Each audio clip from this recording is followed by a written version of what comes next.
Malam Kelam.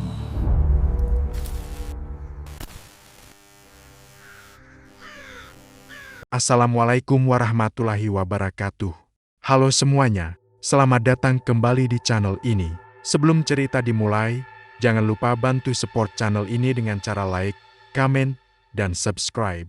Karena dukungan kalian sangat berarti agar channel ini terus menghadirkan kisah-kisah penuh pelajaran dan renungan. Malam ini, kita akan mendengarkan sebuah kisah yang sangat mengerikan. Kisah tentang seorang wanita yang terlihat alim, rajin pengajian, dihormati warga, bahkan dianggap panutan di kampungnya. Namun siapa sangka, di balik wajah lembut dan ucapan agamanya, ternyata ia menyimpan rahasia gelap yang membuat bulu kuduk merinding. Karena iri dan dengki, ia memilih jalan sesat, sebuah jalan yang akhirnya mendatangkan azab mengerikan dalam hidupnya. Pernahkah kalian bertemu seseorang yang terlihat sangat baik di depan orang lain, tetapi ternyata berbeda saat tidak ada yang melihat?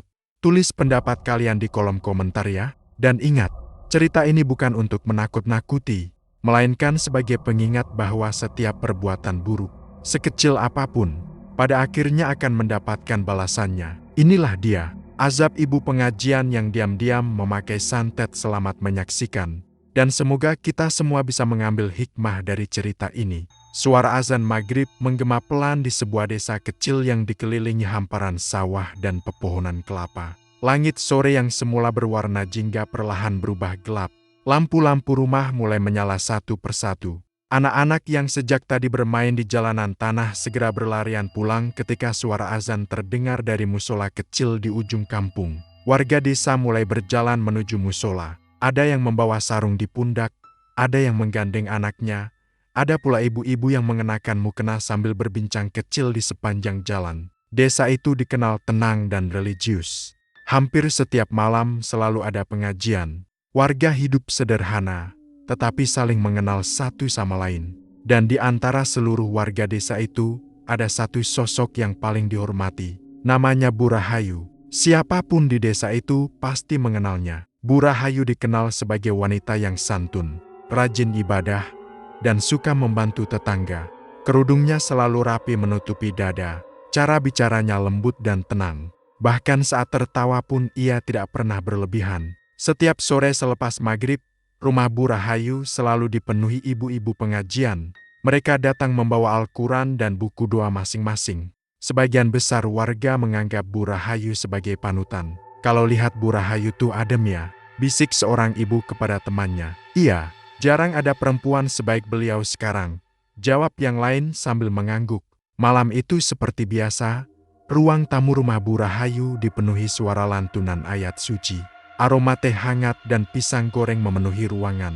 Beberapa ibu duduk rapi di atas karpet hijau sambil memperhatikan Bu Rahayu yang sedang berbicara di depan mereka. Rezeki itu harus dicari dengan halal, ibu-ibu, ucap Bu Rahayu lembut sambil tersenyum tipis. Semua jamaah mengangguk kagum. Kalau hati kita bersih, insya Allah hidup juga tenang. Lanjutnya lagi, suasana pengajian terasa damai. Wajah Bu Rahayu terlihat begitu teduh di bawah cahaya lampu ruang tamu. Tidak ada satupun orang yang menyangka bahwa di balik wajah tenang itu tersimpan hati yang penuh iri dan dendam. Setelah pengajian selesai, satu persatu ibu-ibu mulai pulang. Terima kasih ya Bu Rahayu, ceramahnya bikin hati tenang, kata seorang jamaah. Bu Rahayu tersenyum lembut. Alhamdulillah, semoga bermanfaat. Ia mengantar jamaah sampai depan pintu. Wajahnya tetap ramah seperti biasanya. Namun ketika pintu rumah tertutup dan langkah para jamaah mulai menjauh, senyum itu perlahan hilang. Tatapan matanya berubah. Dingin, ia berdiri diam di teras rumah sambil melihat ke arah jalan utama desa. Di kejauhan terlihat sebuah toko kecil yang masih ramai pembeli meski malam mulai larut. Toko itu milik Bu Salma. Wajah Bu Rahayu langsung berubah kesal. Tangannya mengepal pelan. Dasar perempuan sok baik, bisiknya lirih penuh kebencian. Dulu, sebelum Bu Salma datang ke desa itu, toko sembako milik Bu Rahayu adalah yang paling ramai. Semua warga belanja di sana, dari beras, gula, minyak, sampai kebutuhan sehari-hari lainnya. Bu Rahayu sangat bangga dengan usahanya. Setiap hari uang hasil dagangan terus bertambah. Warga selalu memuji keberhasilannya. Hebat ya Bu Rahayu. Selain alim juga sukses dagangnya. Kalimat-kalimat seperti itu membuat Bu Rahayu senang. Ia menikmati penghormatan warga kepadanya. Namun semua mulai berubah sejak Bu Salma pindah ke desa itu sekitar 6 bulan lalu. Awalnya Bu Salma hanyalah pendatang biasa.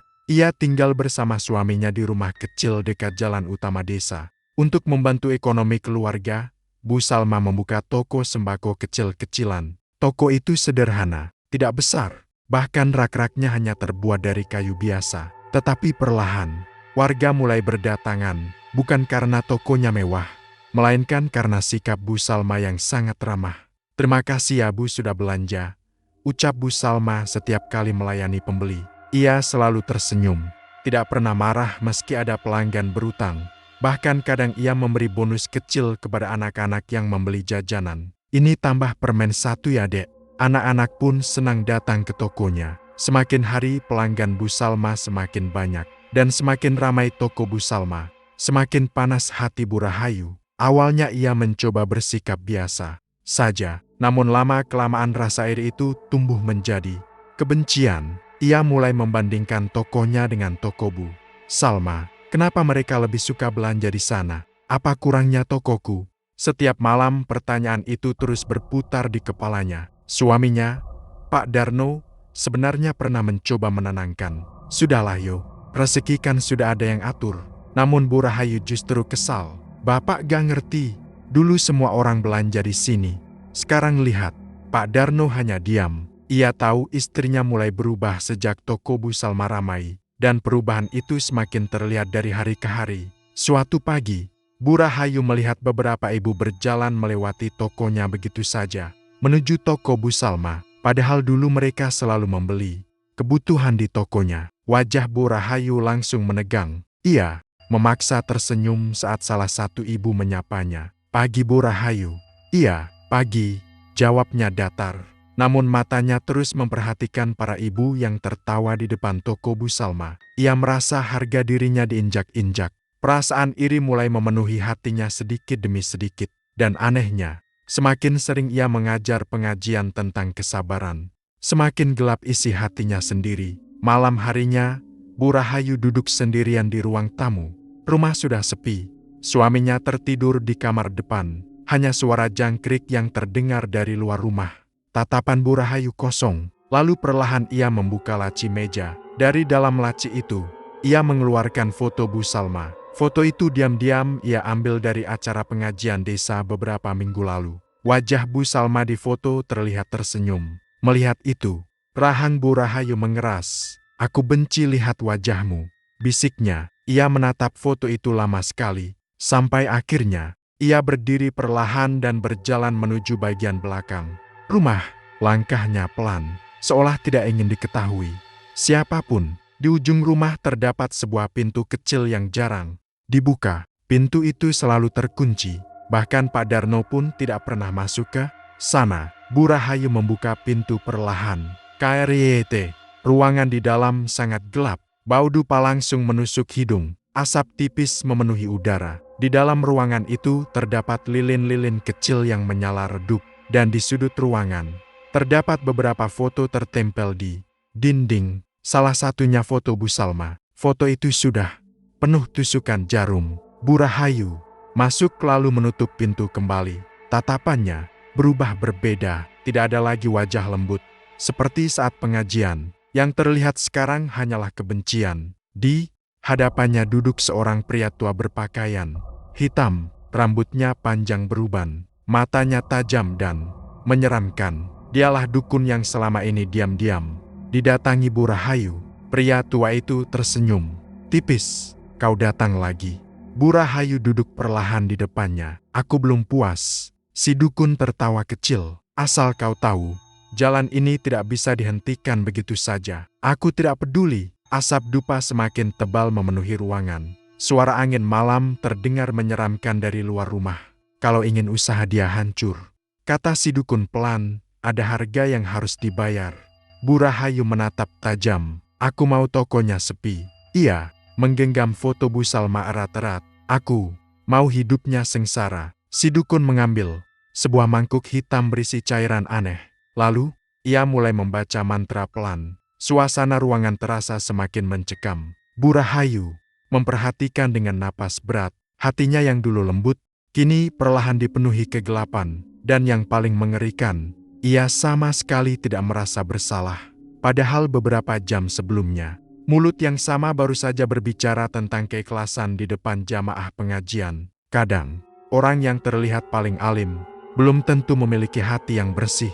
Dan malam itu, langkah pertama menuju azab telah dimulai. Penonton, coba kalian bayangkan, betapa bahayanya rasa iri jika terus dipelihara. Awalnya hanya tidak suka, lalu berubah menjadi dengki, kemudian berubah menjadi kebencian, dan akhirnya mendorong seseorang melakukan hal yang bahkan dulu ia benci. Bu Rahayu tidak sadar bahwa setiap langkah yang ia ambil malam itu sedang membawanya menuju kehancuran yang mengerikan. Sementara itu, di rumah kecilnya, Bu Salma sedang menyiapkan dagangan untuk esok pagi. Ia sama sekali tidak tahu bahwa ada seseorang yang begitu membencinya dalam diam.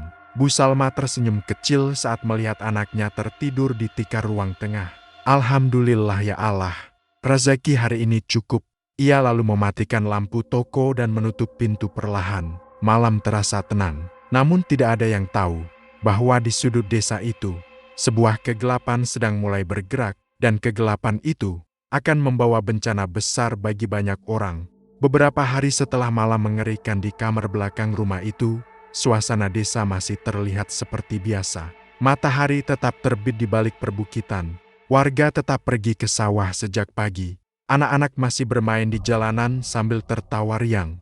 Tidak ada yang menyadari bahwa sesuatu yang gelap perlahan mulai bergerak di antara mereka. Namun di rumah Bu Salma, hal-hal aneh mulai terjadi. Pagi itu Bu Salma sedang menata mie instan di rak tokonya.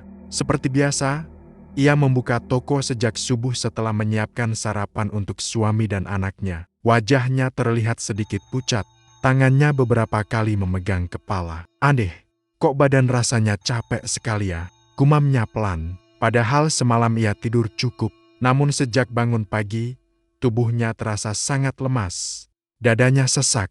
Kakinya seperti kehilangan tenaga. Ia mencoba mengabaikannya. Mungkin hanya kelelahan biasa, pikirnya. Ketika ada pelanggan datang membeli gula dan minyak goreng, Bu Salma tetap berusaha tersenyum. Mau yang 1 liter atau 2 liter, Bu?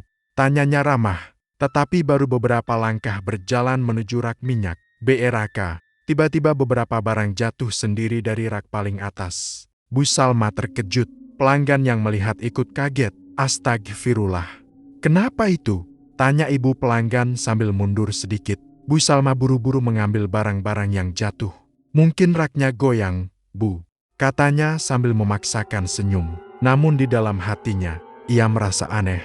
Karena rak itu kuat, tidak mungkin roboh sendiri. Apalagi, tidak ada angin sama sekali. Hari itu kejadian aneh terus. Berulang, botol kecap tiba-tiba jatuh. Lampu toko berkedip sendiri. Dan beberapa kali Bu Salma merasa seperti ada seseorang berdiri di belakangnya. Namun ketika ia menoleh, tidak ada siapa-siapa. Menjelang sore, tubuhnya semakin lemah.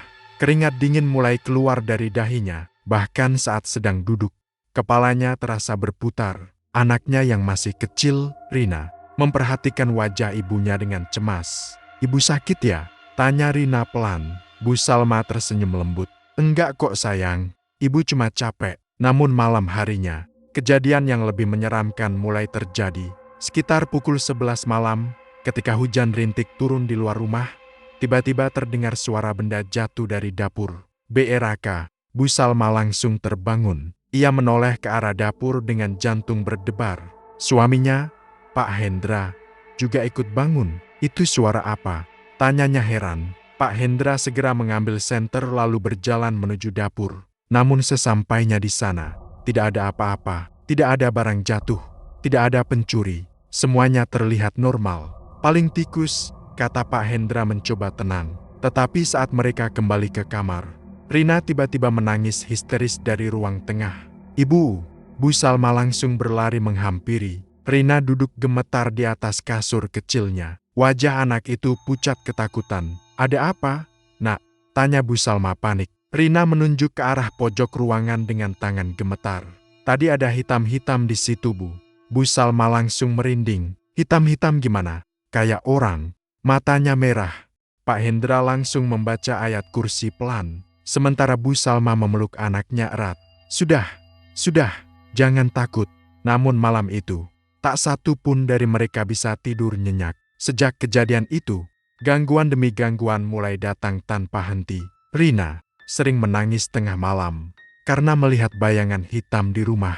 Kadang terdengar suara langkah kaki di atap, kadang pintu dapur terbuka sendiri. Bahkan, beberapa kali Bu Salma mencium bau busuk aneh di dalam rumah. Dan yang paling membuatnya sedih, toko yang biasanya ramai perlahan mulai sepi. Beberapa pelanggan mendadak berhenti datang. Ada yang bilang mereka merasa tidak nyaman saat berada di toko. Ada pula yang mengaku pusing.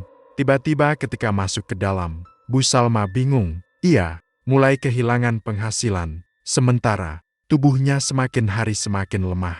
Tetapi di tengah semua itu, Bu Salma tetap berusaha sabar. Setiap selesai sholat, ia menangis dalam doa. Ya Allah, kalau ini ujian, tolong kuatkan saya. Ia mulai rutin sholat malam. Di saat semua orang tertidur, Bu Salma justru duduk bersujud memohon perlindungan. Air matanya jatuh di sajadah. Ia tidak tahu apa yang sedang terjadi, tetapi hatinya merasa ada sesuatu yang tidak beres. Sementara itu, di rumah lain yang tidak terlalu jauh dari sana, Bu Rahayu justru tersenyum puas. Malam itu ia berdiri di balik tirai jendela sambil memperhatikan toko Bu Salma yang mulai sepi. Biasanya malam hari masih ada pelanggan datang, namun sekarang lampu toko sudah redup sejak habis Isya. Sudut bibir Bu Rahayu perlahan terangkat. Rasakan sekarang, bisiknya pelan, tatapan matanya dingin. Tidak ada sedikit pun rasa kasihan. Justru penderitaan Bu Salma membuatnya merasa menang. Dan semakin Bu Salma menderita, semakin besar rasa puas di hati Bu Rahayu. Keesokan harinya seperti biasa, pengajian kembali diadakan. Rumah Bu Rahayu dipenuhi ibu-ibu desa. Tidak ada yang tahu apa yang sebenarnya terjadi di balik semua itu. Bu Rahayu kembali duduk di depan jamaah dengan wajah lembut dan suara penuh ketenangan. Ibu-ibu, katanya perlahan, dalam hidup ini kita tidak boleh iri pada rezeki orang lain. Semua jamaah mendengarkan dengan khusyuk, karena iri hati hanya akan merusak hati kita sendiri. Seorang ibu sampai menitikkan air mata mendengar nasihat itu. Masya Allah, dalam sekalian nasihat Bu Rahayu. Padahal, beberapa jam sebelumnya, wanita yang sedang bicara soal keikhlasan itu baru saja duduk di depan dukun untuk mengirim santet lagi. Munafik, sedikit demi sedikit sifat itu mulai menguasai dirinya. Bu Rahayu mulai menikmati kehidupan palsunya. Di depan orang-orang ia terlihat seperti wanita salihah. Namun di belakang, ia justru melakukan dosa yang sangat besar. Dan semakin lama, hatinya semakin gelap. Suatu malam, hujan turun sangat deras. Angin bertiup kencang di luar rumah. Pak Darno sudah tertidur lelap. Tetapi Bu Rahayu diam-diam kembali keluar rumah. Mengenakan kerudung hitam, ia berjalan cepat. Melewati jalanan becek menuju rumah dukun di pinggir hutan. Rumah itu terlihat menyeramkan. Lampunya redup, pohon-pohon besar di sekitarnya bergoyang tertiup angin. Begitu pintu dibuka, aroma dupa langsung menyambutnya. Si dukun tua duduk bersila di lantai. Matanya memandang Bu Rahayu tajam. Kau datang lagi. Bu Rahayu duduk di depannya. Wajahnya terlihat penuh amarah. Aku ingin dia bangkrut total. Si dukun tertawa kecil. Suara tawanya terdengar menyeramkan. Kebencianmu makin besar. Aku tidak peduli. Aku ingin hidupnya hancur. Si dukun mengambil sebuah mangkuk tanah liat lalu menaburkan sesuatu ke dalam api kecil di depannya. Asap hitam langsung mengepul memenuhi ruangan. Tumbalmu harus ditambah. Bu Rahayu terdiam. Tumbal apa? Si dukun menatap lurus ke matanya. Peliharaan. Ia berhenti sejenak lalu melanjutkan dengan suara pelan. Atau darah keluargamu. Mendengar itu, wajah Bu Rahayu sedikit berubah. Untuk pertama kalinya malam itu ia terlihat ragu. Harus sejauh itu, kalau ingin hasil besar. Pengorbanannya juga besar. Ruangan mendadak terasa sunyi. Hanya suara hujan yang terdengar dari luar. Bu Rahayu menunduk diam. Di dalam Hatinya sebenarnya masih ada sedikit rasa takut, namun kebencian dan iri, hati sudah terlalu menguasainya. Bayangan toko Bu Salma yang ramai terus membuat dadanya panas. Akhirnya, perlahan ia mengangguk. Baik, si dukun tersenyum tipis. Dan malam itu, sesuatu yang lebih gelap mulai mengikuti Bu Rahayu pulang ke rumah. Keesokan paginya, suasana rumah Bu Rahayu mendadak heboh. Suara tangisan anak perempuannya terdengar keras dari halaman belakang. "Ibu!" Bu Rahayu keluar rumah dengan wajah kesal. "Ada apa sih pagi-pagi teriak?" Namun begitu melihat halaman belakang, langkahnya langsung terhenti. Kucing kesayangan anaknya, Mimo, tergeletak mati dengan kondisi mengenaskan. Tubuhnya kaku, matanya terbuka lebar. Ada bercak darah di sekitar mulutnya. Anak Bu Rahayu menangis histeris sambil memeluk tubuh kucing itu. "Ibu, kenapa Mimo mati?" Suara tangisan anak kecil itu terdengar sangat menyayat. Tetapi anehnya, wajah Bu Rahayu justru datar. Ia hanya memandang sekilas lalu memalingkan wajah. "Ikhlaskan saja, cuma kucing." Anaknya langsung menatap ibunya dengan mata penuh air mata. "Tapi Mimo kan teman aku." Bu Rahayu tidak menjawab. Ia masuk kembali ke dalam rumah. Padahal jauh di dalam hatinya, ia tahu persis kenapa kucing itu mati. Dan sejak hari itu, sesuatu dalam dirinya mulai berubah. Hatinya perlahan membatu. Rasa iba mulai hilang sedikit demi sedikit. Yang tersisa hanyalah obsesi untuk menjatuhkan Bu Salma. Penonton, pernahkah kalian melihat seseorang yang terlalu haus kemenangan, sampai rela mengorbankan apapun? Kadang iri hati memang terlihat kecil di awal, tetapi jika terus dipelihara, ia bisa berubah menjadi racun yang menghancurkan nurani manusia. Dan itulah yang sedang terjadi pada Bu Rahayu. Ia tidak sadar bahwa setiap langkah yang ia ambil menuju kegelapan, sesungguhnya sedang mendekatkan dirinya pada azab yang jauh lebih mengerikan. Sementara itu, di rumah kecilnya, Bu Salma kembali terbangun tengah malam karena suara tangisan anaknya. "Ibu!" Dia datang lagi. Rina memeluk ibunya sambil gemetar. Ketakutan, Bu Salma memejamkan mata menahan air mata. Lalu, ia memeluk anaknya erat sambil membaca ayat-ayat Al-Quran pelan. Malam semakin larut, angin dingin berhembus masuk melalui celah jendela. Dan di luar rumah, sebuah bayangan hitam terlihat berdiri diam, mengawasi mereka dari kejauhan. Hari demi hari berlalu, tetapi keadaan di rumah Bu Salma bukannya membaik, justru semakin mengerikan. Tubuh Bu Salma semakin lemah tanpa sebab yang jelas. Wajahnya pucat, matanya cekung seperti orang yang tidak pernah tidur. Kadang saat sedang berdiri melayani pembeli, tiba-tiba kepalanya terasa sangat berat hingga ia harus berpegangan pada meja toko. Bahkan beberapa kali ia hampir pingsan. "Ibu, istirahat dulu saja," kata Pak Hendra khawatir melihat istrinya gemetar saat menuang beras. Namun Bu Salma hanya tersenyum kecil. "Kalau toko tutup, nanti kita makan apa?" Kalimat itu membuat Pak Hendra terdiam sedih.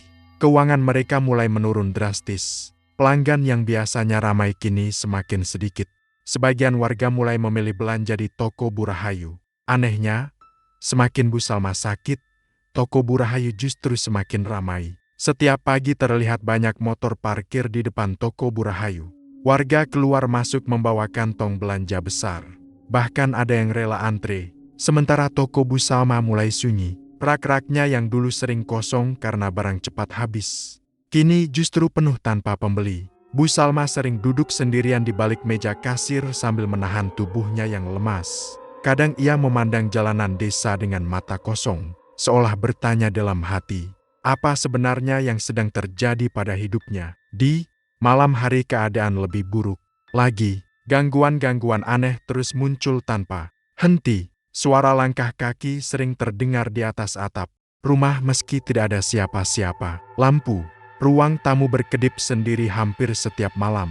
Kadang terdengar suara bisikan pelan dari dapur. Dan yang paling membuat Bu Salma ketakutan adalah keadaan anaknya, Rina. Anak kecil itu kini hampir tidak pernah bisa tidur nyenyak. Setiap malam ia menangis sambil memeluk ibunya. "Ibu!" Ada yang berdiri di depan pintu.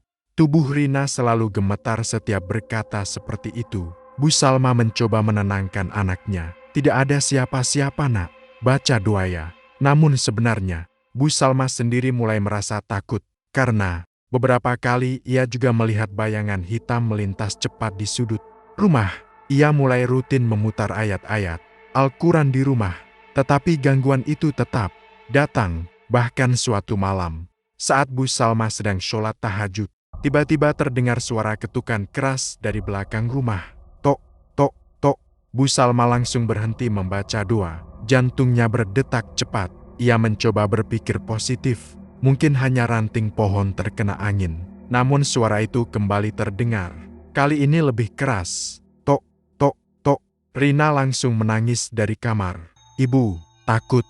Pak Hendra segera keluar membawa senter. Tetapi saat memeriksa belakang rumah, tidak ada siapa-siapa. Yang ada hanya angin malam dingin dan suara dedaunan bergesekan. Namun anehnya, di tanah belakang rumah terdapat bekas seperti jejak kaki hitam yang mengarah ke dinding dapur. Melihat itu, wajah Pak Hendra langsung pucat.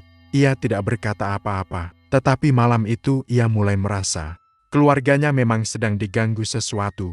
Sementara itu, di sisi lain desa, Bu Rahayu justru menikmati hidupnya. Tokonya kini kembali menjadi pusat perhatian warga. Pembeli berdatangan tanpa henti. Setiap kali melihat uang hasil dagangan semakin banyak, Bu Rahayu tersenyum puas. Di depan warga ia tetap tampil seperti biasa, lembut, santun, religius. Bahkan ia semakin sering mengadakan pengajian. Alhamdulillah ya Bu Rahayu.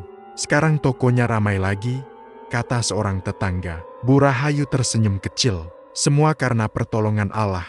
Padahal dalam hati, ia tahu ada cara kotor yang sedang bekerja di balik semua itu. Namun semakin hari, desa mulai dipenuhi bisik-bisik. Warga mulai merasa ada sesuatu yang aneh. Kenapa ya? Sejak Bu Salma sakit, toko Bu Rahayu malah makin laris. Kayak kebetulan banget, tapi masa iya Bu Rahayu begitu? Bisik-bisik itu mulai terdengar di warung kopi, di sawah, bahkan di teras rumah warga. Namun tidak ada yang berani bicara terang-terangan, karena Bu Rahayu terlalu dihormati. Ia dikenal sebagai guru pengajian, rajin sedekah, sopan kepada siapa saja. Sulit membayangkan wanita seperti itu melakukan hal buruk. Tetapi semakin banyak kejadian aneh di rumah Bu Salma, semakin besar pula rasa curiga warga. Dan semuanya mulai berubah pada suatu malam. Malam itu hujan baru saja reda. Jalanan desa masih basah dan sepi. Seorang warga bernama Pak Jono pulang dari kebun agak larut malam. Ia melewati jalan kecil dekat pinggir hutan saat sedang mengendarai motor pelan karena jalan licin.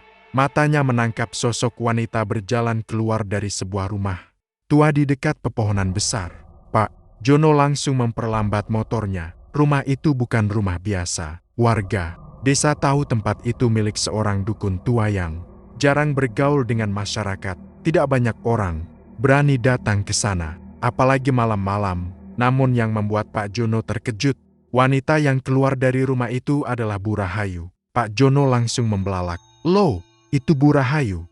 Ia melihat jelas Bu Rahayu mengenakan kerudung hitam sambil berjalan cepat menunduk. Wajahnya terlihat tegang. Pak Jono buru-buru mematikan lampu motor agar tidak terlihat. Ia memperhatikan dari jauh sampai Bu Rahayu pergi meninggalkan tempat itu. Malam itu Pak Jono pulang dengan perasaan tidak tenang. Dan seperti kebanyakan rahasia di desa kecil, berita itu akhirnya mulai menyebar. Astagfirullah.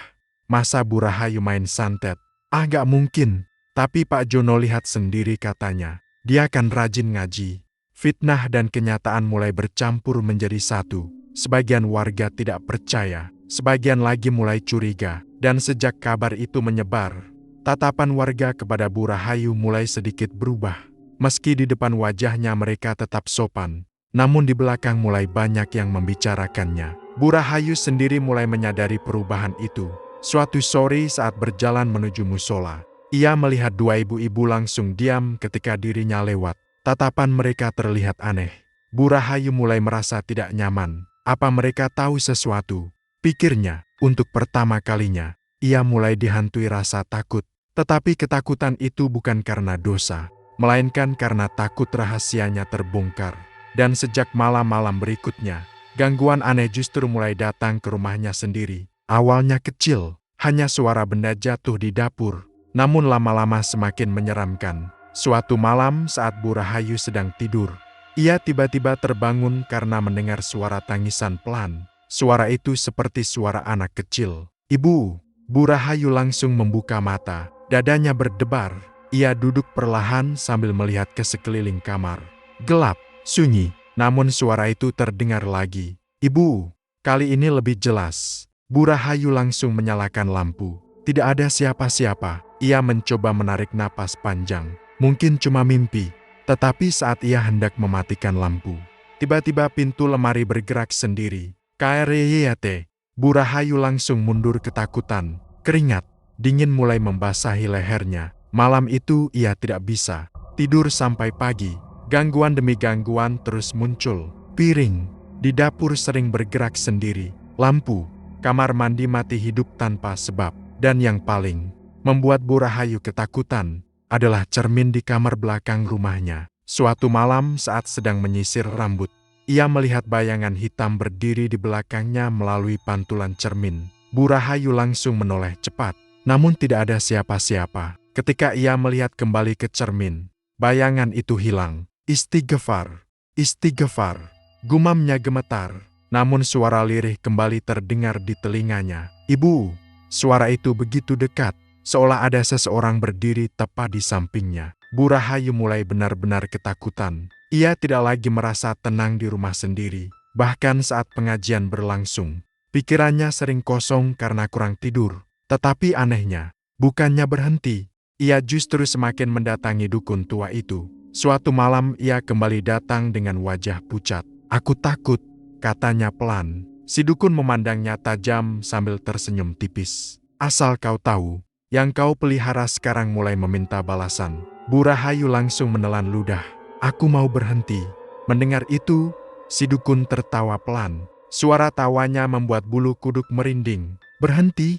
Ia mendekat perlahan ke arah Bu Rahayu. "Kau sudah terikat." Bu Rahayu mulai panik. "Apa maksudmu?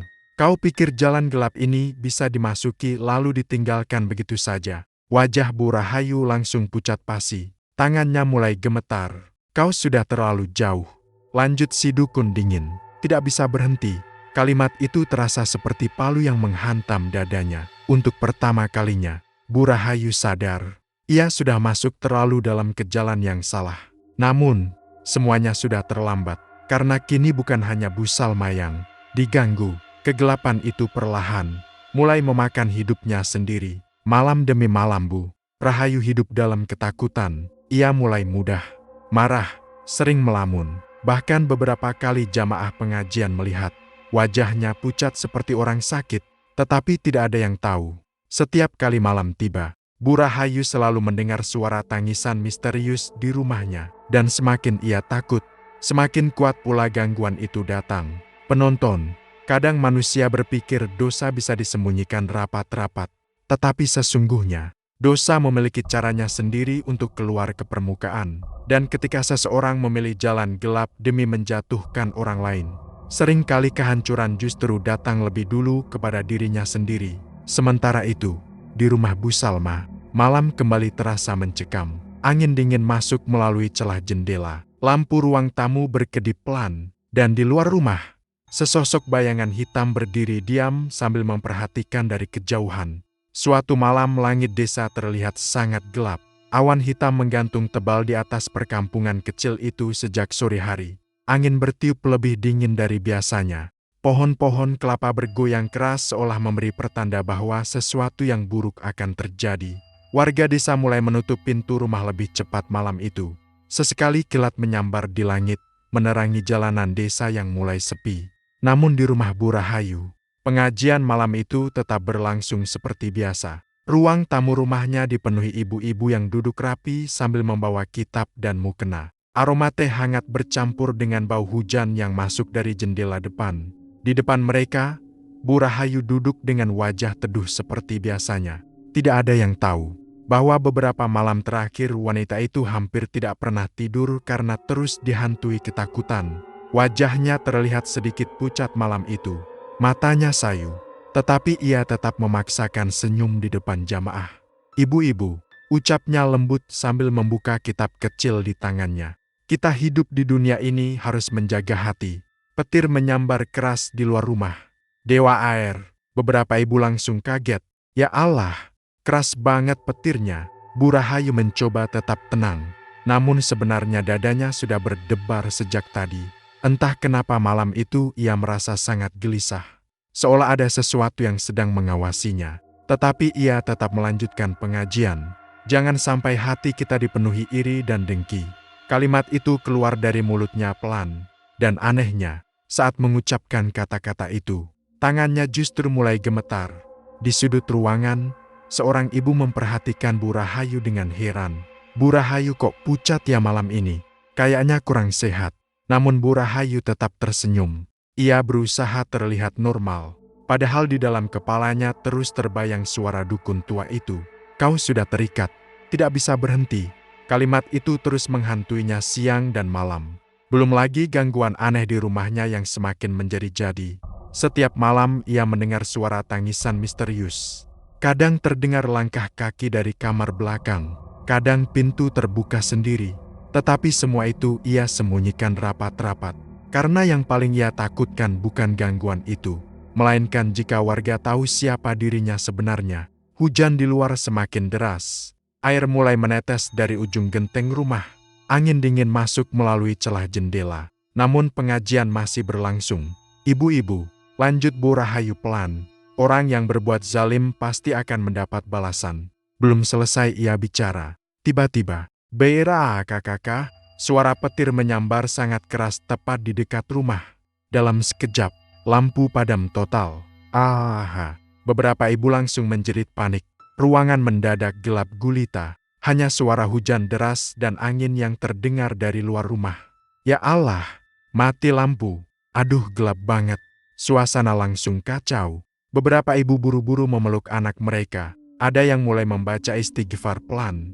Sementara itu, wajah Bu Rahayu langsung berubah pucat pasi.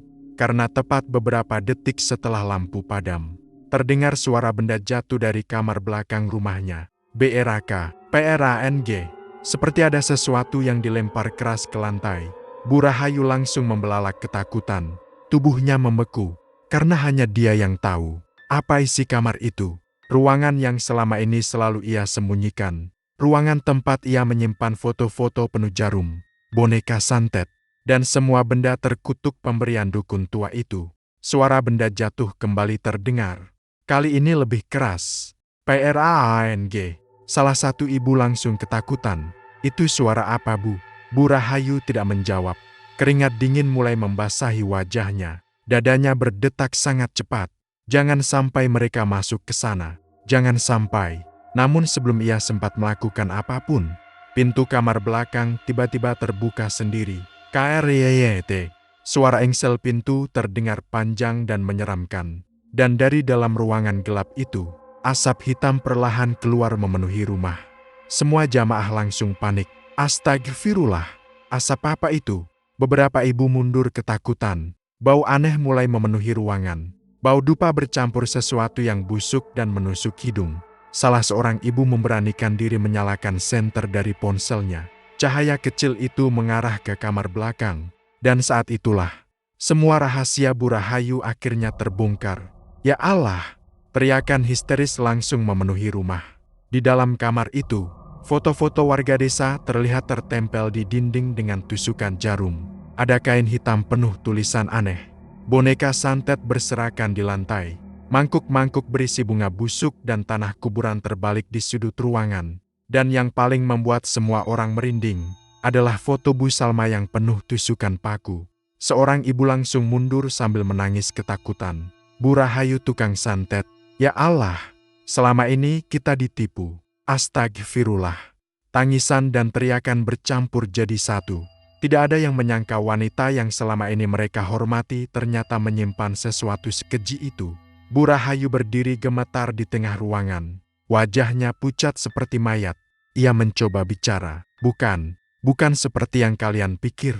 Tetapi suaranya lemah dan bergetar. Tidak ada lagi yang percaya padanya. Salah seorang jamaah menunjuk ke arah boneka santet di lantai. Terus itu apa? Bu Rahayu tega banget. Selama ini ceramah soal agama. Ternyata main santet. Tangisan mulai terdengar di antara jamaah. Mereka merasa dikhianati. Bertahun-tahun mereka menghormati Bu Rahayu, mendengarkan nasihatnya, menganggapnya wanita salehah. Namun malam itu, topengnya hancur di depan semua orang. Kabar itu menyebar sangat cepat. Beberapa warga yang mendengar keributan mulai berdatangan ke rumah Bu Rahayu meski hujan masih deras. Dan ketika mereka melihat isi kamar belakang itu, amarah warga langsung meledak. Selama ini kita hormat sama dia. Ternyata iblis berkedok alim. Pantas Bu Salma sakit terus. Ya Allah, tega banget. Pak Hendra yang mendengar kabar itu ikut datang. Begitu melihat isi ruangan tersebut, wajahnya langsung syak. Ia tidak percaya. Bu Salma yang selama ini menderita ternyata benar-benar disantet. Pak Hendra mengepalkan tangannya menahan marah. Sementara Bu Salma sendiri hanya menangis pelan. Ia tidak menyangka wanita yang sering memberinya senyum ternyata menyimpan kebencian sedalam itu. Di tengah kerumunan warga, Bu Rahayu mulai menangis histeris. Ampun, maafkan saya, tetapi penyesalan itu terasa terlambat. Karena malam itu, asap belum selesai, tiba-tiba tubuh Bu Rahayu bergetar hebat.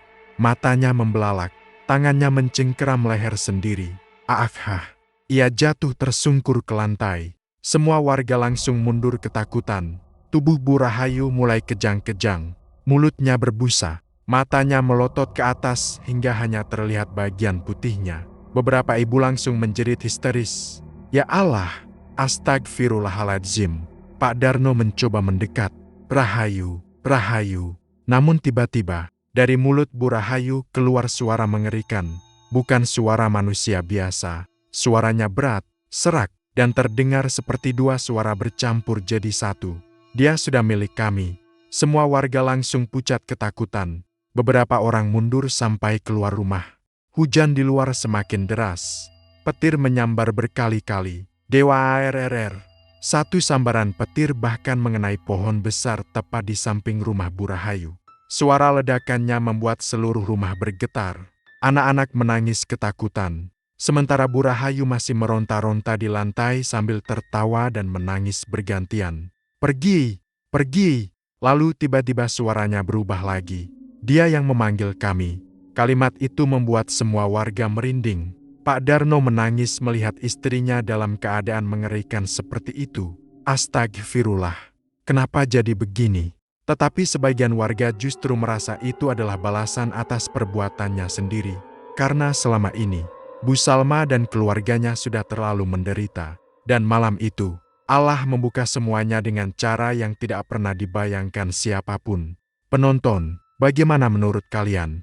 Kadang manusia merasa dosanya aman karena disembunyikan rapat-rapat. Merasa topeng kebaikan bisa menipu semua orang. Tetapi sesungguhnya, tidak ada rahasia yang benar-benar tersembunyi di hadapan Allah.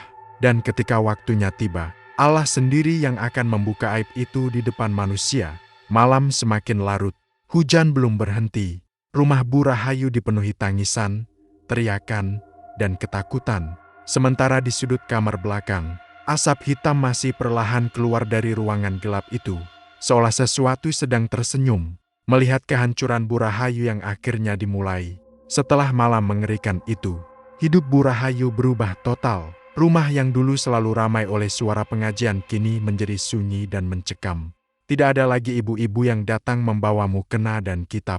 Tidak ada lagi suara tawa jamaah di ruang tamu. Tidak ada lagi warga yang memanggilnya dengan penuh hormat. Yang tersisa hanya bisik-bisik ketakutan dan tatapan jijik dari warga desa. Sejak rahasia kamar belakang itu terbongkar, nama Bu Rahayu langsung menjadi bahan pembicaraan seluruh kampung. Kemanapun orang pergi, pasti membicarakan dirinya. Gak nyangka ya, ternyata selama ini dia main santet. Padahal ceramahnya paling depan. Kasihan Bu Salma. Desa kecil yang dulu mengagungkannya kini berubah menjadi tempat penuh cibiran untuk Bu Rahayu. Pagi itu, Bu Rahayu duduk sendirian di depan tokonya. Rak-rak sembako masih tertata, rapi, beras, minyak goreng, gula, mie instan. Semuanya masih lengkap, tetapi tidak ada pembeli yang datang. Hanya angin pagi yang masuk melalui pintu toko. Sesekali ada warga lewat di depan rumahnya, namun mereka pura-pura tidak melihat. Bahkan, beberapa ibu sengaja berbisik ketika melewati toko itu rumah tukang santet. Jangan lama-lama lewat situ, Bu Rahayu mendengar semuanya. Setiap kata terasa seperti pisau yang menusuk dadanya. Padahal dulu, orang-orang yang sama selalu tersenyum hormat kepadanya. Kini mereka menjauh seolah dirinya penyakit menular.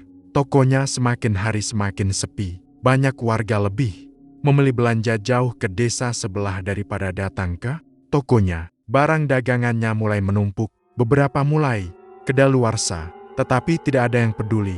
Dan yang paling menyakitkan, pengajiannya bubar total. Tidak ada lagi yang percaya pada ceramahnya. Musola yang dulu sering memintanya mengisi kajian kini menolak kedatangannya. Suatu sore, Bu Rahayu nekat datang ke musola untuk sholat berjamaah seperti biasa. Namun begitu ia masuk, suasana langsung berubah canggung. Beberapa ibu saling pandang, lalu satu persatu menjauh darinya. Bahkan ada yang langsung pulang. Bu Rahayu menunduk, malu, air matanya mulai menggenang. Untuk pertama kalinya dalam hidup, ia benar-benar merasa sendirian. Sesampainya di rumah, ia mendengar suara anaknya menangis dari kamar. Anaknya duduk memeluk lutut sambil menatap ketakutan ke arah ibunya. "Ibu." Bu Rahayu mencoba mendekat, tetapi anaknya justru mundur sambil gemetar. "Ibu sekarang serem." Kalimat itu langsung menghantam hati Bu Rahayu. Seolah seluruh dunia runtuh dalam satu detik. Anaknya sendiri, darah dagingnya sendiri.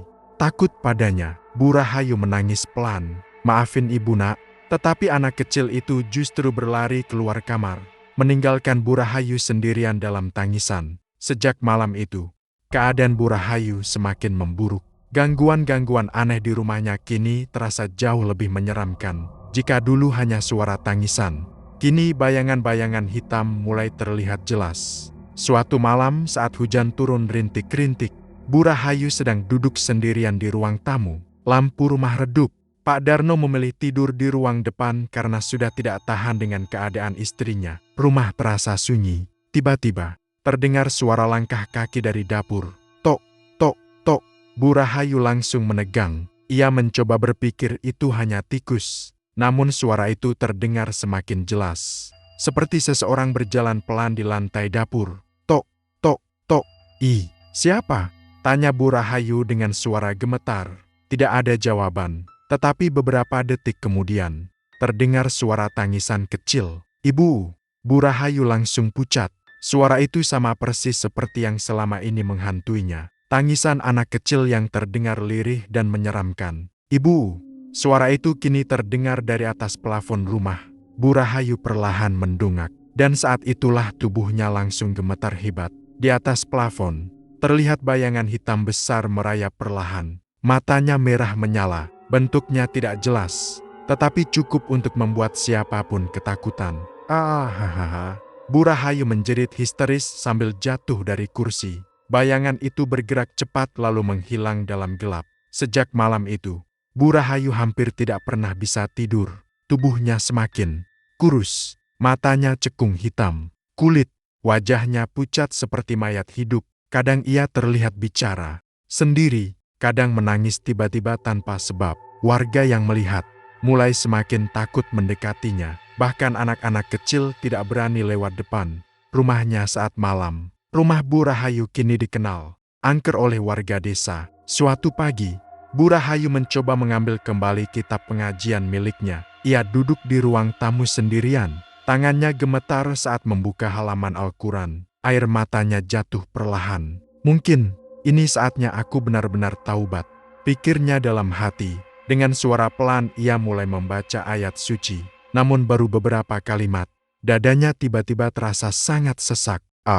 Ia langsung memegang dada sambil meringis kesakitan. Napasnya terasa berat, lehernya seperti dicekik sesuatu. Ia mencoba membaca lagi, tetapi rasa sakit itu justru semakin kuat.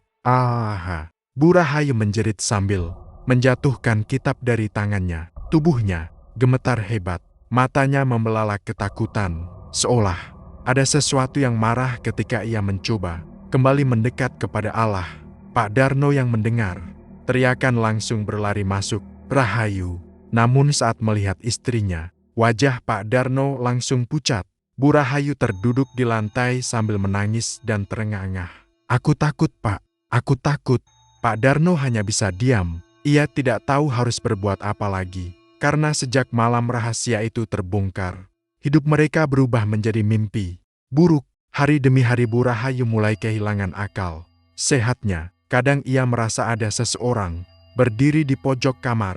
Kadang ia mendengar bisikan-bisikan aneh saat sendirian. Bahkan suatu malam, ia melihat bayangan hitam duduk di samping tempat tidurnya. Makhluk itu hanya diam sambil menatapnya. Bu Rahayu langsung menjerit histeris sampai seluruh rumah terbangun. Tetapi saat Pak Darno masuk, tidak ada siapa-siapa. Yang ada hanya Bu Rahayu yang menangis sambil menunjuk sudut kamar.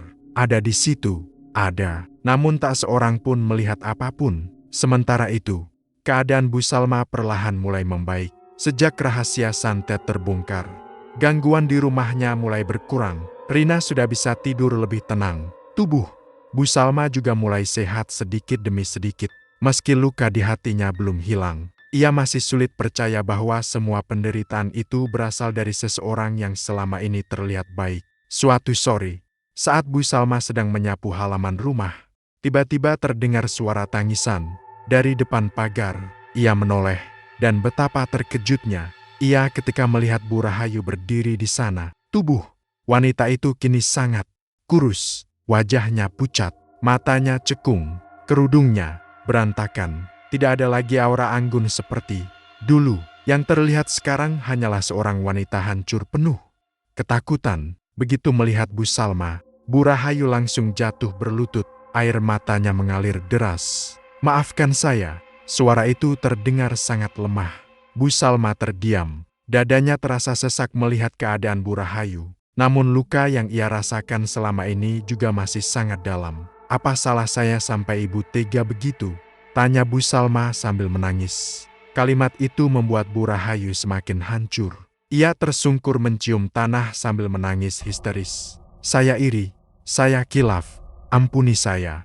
Tangisan Bu Rahayu terdengar memilukan. Beberapa warga mulai berdatangan. Melihat keributan itu, mereka berdiri memandangi Bu Rahayu dengan wajah campur aduk, sebagian kasihan, sebagian masih marah. Namun tiba-tiba, tubuh Bu Rahayu kembali bergetar hebat. Matanya membelalak, tangannya mencengkram tanah keras-keras. "Ah!" Ia mulai kejang-kejang di depan rumah Bu Salma. Warga langsung mundur ketakutan. Mulut Bu Rahayu terbuka lebar. Lalu, CARR, darah hitam pekat tiba-tiba keluar dari mulutnya. Semua orang langsung menjerit panik. "Ya Allah! Astagfirullah." Bu Salma langsung mundur sambil menutup mulut. Ketakutan, darah hitam itu terus keluar sedikit demi sedikit dari bibir Bu Rahayu. Tubuhnya menggeliat di tanah sambil mengerang kesakitan. Dan di tengah suara hujan gerimis sore itu, warga desa mulai sadar. Azab yang menimpa Bu Rahayu terasa nyata. Bukan lagi sekadar cerita menakutkan, tetapi benar-benar terjadi di depan mata mereka sendiri. Penonton, kadang manusia baru menyesal setelah semuanya terlambat. Saat kehormatan hilang, saat keluarga menjauh, saat hidup berubah menjadi ketakutan tanpa akhir. Dan itulah yang sedang dirasakan Bu Rahayu sekarang. Ia dulu rela menyakiti orang lain demi iri hati. Namun kini, dosa itu perlahan menghancurkan hidupnya sendiri sedikit demi sedikit. Malam terakhir itu, langit desa kembali dipenuhi awan hitam pekat. Sejak sore udara sudah terasa aneh. Angin bertiup jauh lebih dingin dari biasanya. Pohon-pohon bambu di pinggir jalan bergesekan mengeluarkan suara menyeramkan. Sesekali petir menyambar langit, menerangi desa hanya dalam hitungan detik sebelum semuanya kembali gelap. Warga desa memilih menutup pintu rumah lebih awal malam. Itu, tidak ada anak-anak bermain di luar. Tidak ada suara obrolan warga di gardu. Suasana desa terasa sunyi dan berat. Sementara itu, di rumah Bu Rahayu, kesunyian terasa jauh lebih mencekam. Rumah yang dulu selalu ramai kini benar-benar kosong. Pak Darno sudah pergi sementara waktu ke rumah saudaranya karena tidak tahan dengan gangguan-gangguan aneh di rumah itu. Anak Bu Rahayu juga memilih tinggal bersama neneknya karena ketakutan. Kini, Bu Rahayu benar-benar sendirian. Ia duduk di ruang tamu dengan tubuh lemah dan wajah pucat. Hanya cahaya lampu kecil yang menerangi rumahnya yang dingin dan suram. Tubuhnya semakin kurus, matanya cekung, hitam, bibirnya pucat dan pecah-pecah. "Sudah, Berhari-hari ia hampir tidak tidur. Setiap malam selalu ada suara-suara aneh yang mengganggunya. Kadang suara tangisan, kadang suara langkah kaki, kadang bisikan yang memanggil namanya. Pelan, dan malam itu, semuanya terasa jauh lebih mengerikan. Hujan mulai turun deras. Dewa RRR, petir menyambar keras tepat di atas desa. Bu Rahayu langsung memeluk tubuhnya sendiri ketakutan. Air matanya perlahan jatuh. Ia sudah tidak kuat lagi. Selama ini ia mencoba bertahan, tetapi kini jiwanya benar-benar hancur. Dengan tangan gemetar ia mengambil Al-Quran kecil dari meja. Ia memeluk kitab itu erat sambil menangis. Ya Allah, ampuni saya. Suaranya lirih dan penuh penyesalan. Ia mulai sadar. Semua yang terjadi padanya adalah akibat perbuatannya sendiri. Namun penyesalan itu datang terlambat. Karena semakin malam, rumah itu semakin terasa tidak wajar. Tiba-tiba, lampu ruang tamu berkedip pelan. Cetak, cetak. Bu Rahayu langsung menoleh panik. Lampu kembali normal beberapa detik. Namun tak lama kemudian berkedip lagi lebih cepat. Cetak, cetak, cetak. Lalu, BLAM. Semua lampu mati total. Rumah mendadak gelap gulita. Bu Rahayu menjerit ketakutan. Hanya suara hujan deras dan petir yang terdengar dari luar rumah. Tangannya gemetar mencari lilin di meja. Saat api lilin akhirnya menyala, cahaya kecil itu justru membuat suasana rumah terasa lebih menyeramkan. Bayangan di dinding bergerak-gerak karena tiupan angin. Dan saat itulah, pintu depan rumah perlahan terbuka sendiri. KRYYT. Bu Rahayu langsung membeku. Angin dingin masuk dari luar membawa aroma tanah basah. Pintu itu terbuka pelan tanpa ada siapa-siapa.